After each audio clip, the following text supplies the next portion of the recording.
सीता अपनी सहेलियों के साथ बगीचे में खेल रही थी। वहां उन्हें एक तोते का जोड़ा दिखाई दिया जो बहुत ही खूबसूरत था। वे दोनों पक्षी एक पर्वत की चोटी पर बैठकर बातें कर रहे थे। पृथ्वी पर श्री राम नाम से विख्यात एक बड़े सुंदर राजा होंगे। उनकी महारानी का नाम सीता होगा। श्री राम सीता के साथ कई वर्षों तक राज्य करेंगे। धन्य है वो जानकी देवी और धन्य है वो श्री राम। तोते की ऐसी बातें सुनकर सीता ने सोचा कि ये दोनों तो मेरे ही बारे में बात कर रहे हैं। इन्हें पकड़कर मैं इनसे अपने जीवन से जुड़ी सारी बातें पूछ सकती हूँ। इसलिए उन्होंने अपनी सहेलियों से उन दोनों पक्षियों को पकड़कर लाने को कहा। उनकी सहेलियां उस पर्वत पर गई और दोनों पक्षियों को पकड़कर ले आई।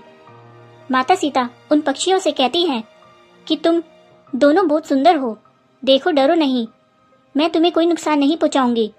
तुम बस मुझे ये बताओ कि तुम कौन हो और कहां से आए हो, राम कौन है और सीता कौन है, तुम्हें उनके बारे में कैसे पता है।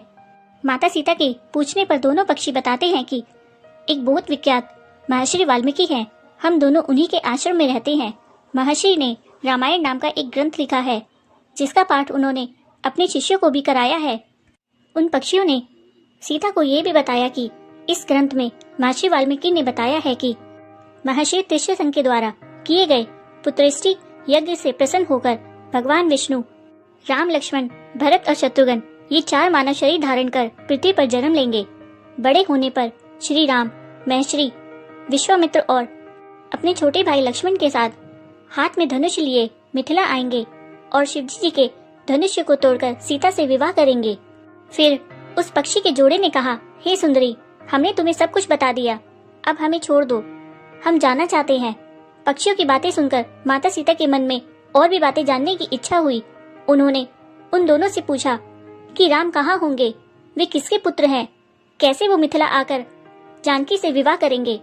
नर तोता बोला कि श्री रामचंद्र का मुख कमल के समान सुंदर, नेत्र बड़े बड़े और खिले हुए हैं, नासिक ऊंची, पतली भुजाएं घुटनों तक, गला संग के समान होगा। मैं उनका क्या वर्णन करूं, जिनके गुणों का बखान 100 मुख वाला भी नहीं कर सकता। दोनों पक्षी कहते हैं कि जानकी देवी धन्य है जो जल्द ही रघुनाथ जी की पत्नी बनकर उनके साथ कई वर्षों तक राज करेंगी। लेकिन तुम कौन हो?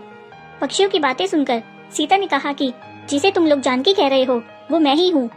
माता सीता उन्हें कहती है कि मैं तुम दोनों को तभी छोड़ूंगी जब श्री राम यहाँ आकर मुझसे विवाह करेंगे, तब तक तुम दोनों आराम से मेरे घर में रह सकते हो। ये सुनकर मादा तोता जानकी से कहती है कि हम वन के पक्षी हैं, हमें घर में सुख नहीं मिलेगा, मैं गर्भवती हूँ, मुझे जाने दो, मैं अपने स्थान पर जाकर बच्चे पैदा करूंगी, आप चाहे तो उसके बाद फिर से यहाँ आ जाऊंगी।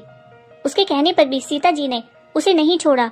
तब उसके पति यानी नर तोता ने कहा, सीता मेरी पत्नी को छोड़ दो, वो गर्भवती है, जब ये बच्चे को जन्म दे देगी तब उसे लेकर मैं फिर तुम्हारे पास आ जाऊंगा।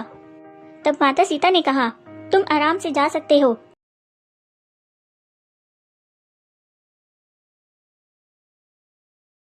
लेकिन ये मुझे बहुत पसंद है, तुम घबराओ नहीं, मैं इसकी अच्छे से देखभाल करूंगी।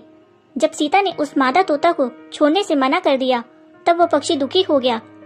पक्षी दोबारा सीता जी से निवेदन करता है कि मैं अपनी पत्नी के बिना जिंदा नहीं रह सकता, इसलिए इसे छोड़ दो। माता सीता तुम बहुत अच्छी हो, मेरी प्रार्थना मान लो। इस तरह उसने बहुत समझाया, लेकिन सीता ने उसकी पत्नी को नहीं छोड़ा। तब माता पक्षी ने क्रोध में सीता को श्राप दिया, अरे जिस प्रकार तू मुझे इस समय अपने पति से अलग कर रही है, वैसे ही तुझे भी स्वयं गर्भवती की अवस्था में श्री राम से अलग होना पड़ेगा। कुछ दिन बाद पति से बिछड़ने के दुख में मादा पक्षी के प्राण निकल गए। पत्नी की मौत हो जाने पर नर पक्षी दुखी हो गया। फिर वो सीता जी से बोला कि मैं मनुष्य से भरी श्री राम की नगरी अयोध्या में जन्म लूंगा, मेरे ही कारण तुम्हें पति के वियोग का दुख उठाना पड़ेगा। पति ने भी अपने प्राण त्याग दिए। कुछ साल बाद उसका जन्म अयोध्या में धोबी के घर हुआ। उस धोबी के कारण ही सीता जी का अपमान हुआ, उन्हें अपने पति श्री राम से अलग होना पड़ा। उस तोते का श्राप ही सीता जी के पति श्री राम से बिछड़ने का कारण बना। इसलिए जब माता सीता गर्भवती थी तो उन्हें भी अपने पति से दूर वन में रहना पड़ता है।